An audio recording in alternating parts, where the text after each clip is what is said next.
হাই friend, আজি মই যাই আছোঁ বিদ্যাপুৰ ৰাজবাৰী আৰু বিদ্যাপুৰ ৰাজবাৰীত কি আছে গোটেইখিনি আজি ভিডিঅ'ৰ জৰিয়তে আপোনালোকক দেখুৱাম।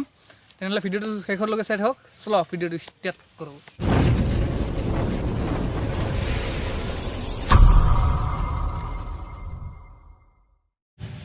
মই এতিয়া ৰাস্তাত ওলালোঁ আৰু আগত দুজন মোৰ কাৰণে ৰখি আছে।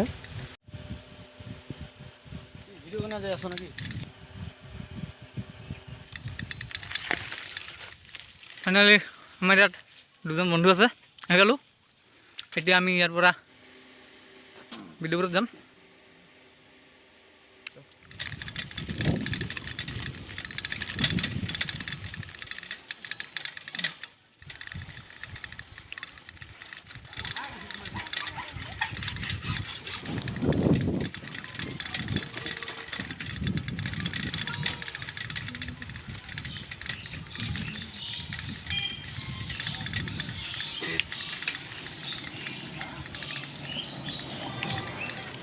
এইটো হ'ল হৰি মন্দিৰ, ইয়াত হৰি পূজা হয়। আমি ইয়াত হৰি পূজা চাব আহোঁ।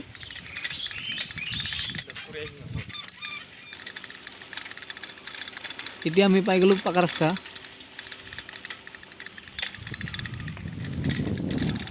এইখন হ'ল ভিতৰ চেংমাৰী LP স্কুল।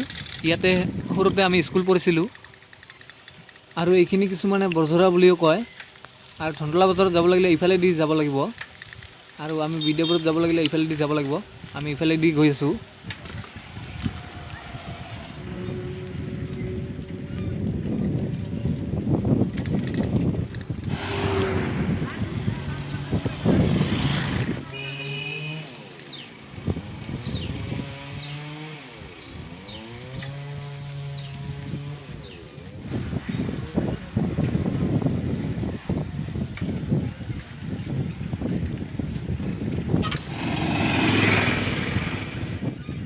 আমি এতিয়া আহি পালোঁ কালি দোকান। আচলতে কালি দোকান বুলি সকলোৱে জানে এইখিনি ঠাই। ইয়াৰ অৰিজিনেল নামটো হ'ল চেংমাৰী চাৰিআলি আৰু বঙাইগাঁৱত যাব খুজিলে এইফালেদি যাব লাগিব। আমি বিদ্যাপুৰত যাম, সেইকাৰণে চিধাই গৈ আছোঁ।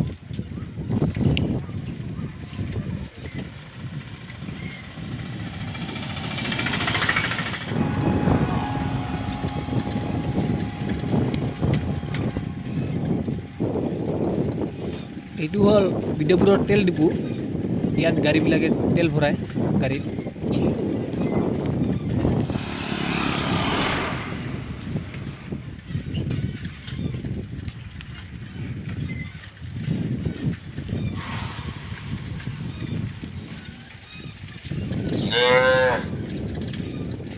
এইখন হ'ল বিদ্যাপুৰৰ স্কুল।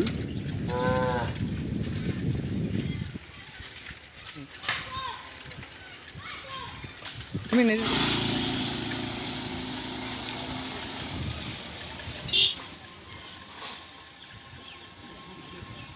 আৰু আমি এতিয়া বিদ্যাপুৰত আহি পালোঁ।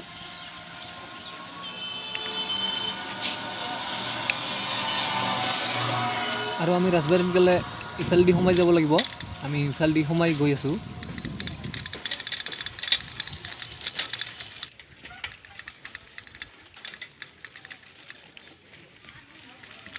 আৰু সেইখন যে দেখিছা সেইখন হ'ল ৰাজবাৰীৰ গেট।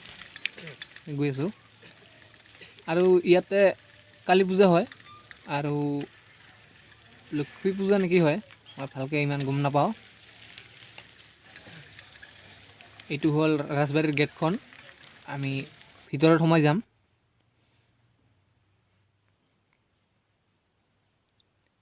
আমি এতিয়া ভিতৰত সোমাই আহিলোঁ আৰু এইখন যে দেখিছা এইটোৱে হ'ল ৰাজবাৰী। মই ভালকৈ দেখাই দিছোঁ। এইটো হ'ল ৰাজবাৰী।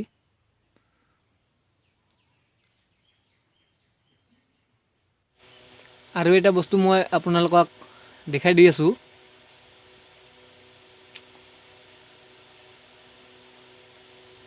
এইখিনি যে ঠাই দেখিছা, মই জুম কৰি দেখাই দিছোঁ। এইটো হ'ল এটা মন্দিৰ ঘৰ। ইয়াত দুৰ্গা পূজা আগত কৰি আহিছিল। এতিয়া কেইবছৰমান হ'ল ইয়াতে দুৰ্গা পূজা নকৰে। আমি ইয়াতে আগত দুৰ্গা পূজা চাব আহিছিলোঁ।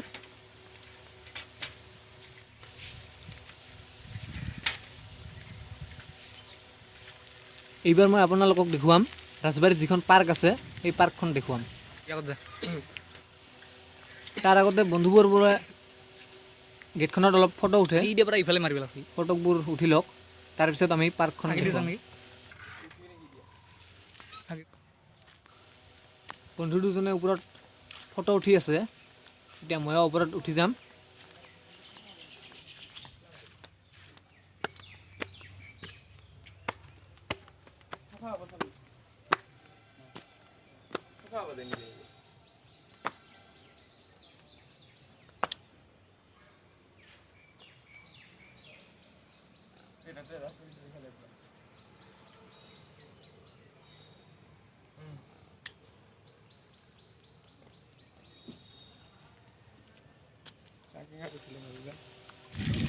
এতিয়া আমি গৈ আছোঁ ৰাজবাৰীৰ যিখন পাৰ্ক আছে সেই পাৰ্কখনলৈ গৈ আছোঁ।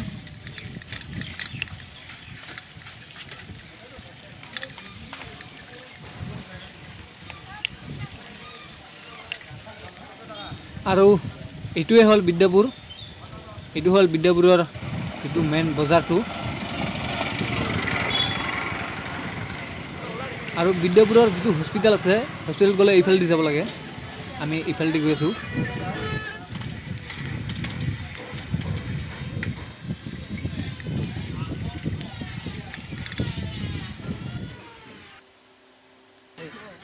আৰু আমি এতিয়া পাৰ্কখনৰ গেটখন পাই গ'লোঁ, এই গেটেদি সোমাই যাব লাগিব।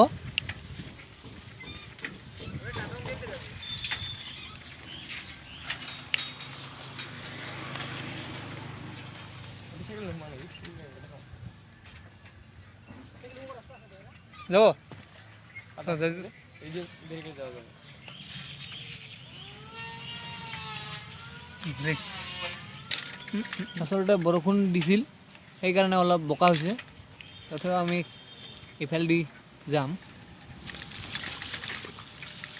আৰু এইখনে হ'ল পাৰ্ক, ইয়াত আহি পালোঁ, ইয়াতে থলোঁ।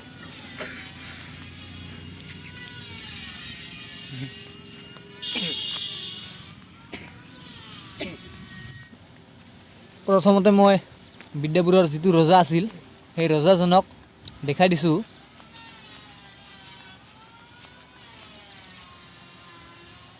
এইটো দেখিছা, এইটোৱে হ'ল বিদ্যাপুৰৰ ৰজা। আচলতে ৰজাজন নাই, সেইবাবে মূৰ্তিটো ইয়াতে বনাই থৈছে ৰজাজনৰ, দেখাই দিছোঁ। ইয়াতে ৰজাজনৰ মূৰ্তিটো দেখি বহুত ভাল লাগিল।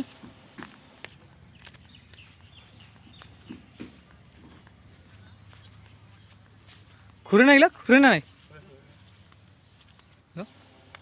বন্ধু দুজন ইয়াতে উঠি আছে, মই ইমাক অলপমান ঘূৰাই দিছোঁ। অলপ পিছত মই অলপ উঠি চাম। এইবাৰ মই উঠিম।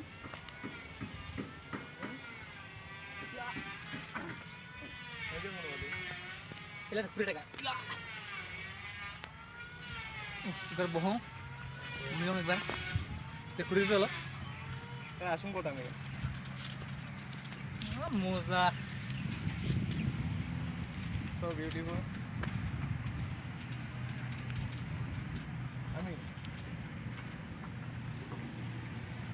ইয়াতে উঠি বহুত ভাল লাগিল। এতিয়া এইটোত অলপ উঠি চাব লাগিব।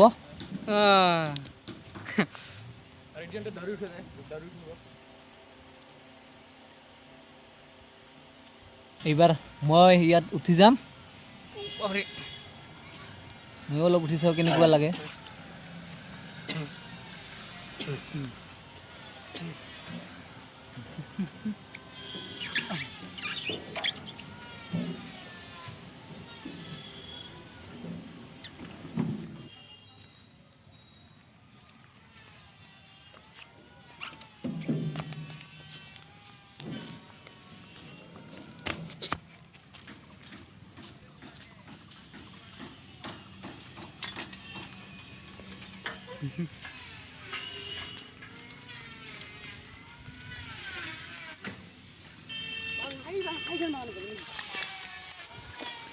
এইবাৰ মই আপোনালোকক দেখুৱাম ৰাজবাৰীৰ যিখন চাহ বাগান আছে সেই চাহ বাগানখন আজি দেখুৱাম।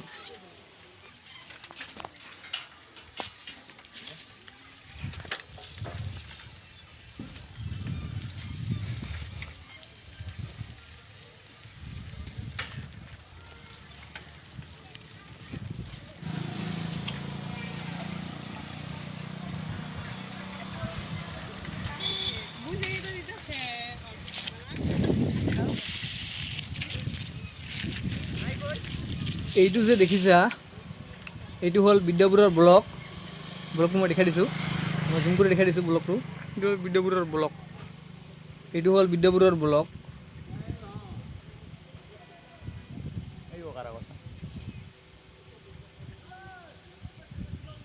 এইটো হ'ল বিদ্যাপুৰৰ ব্লক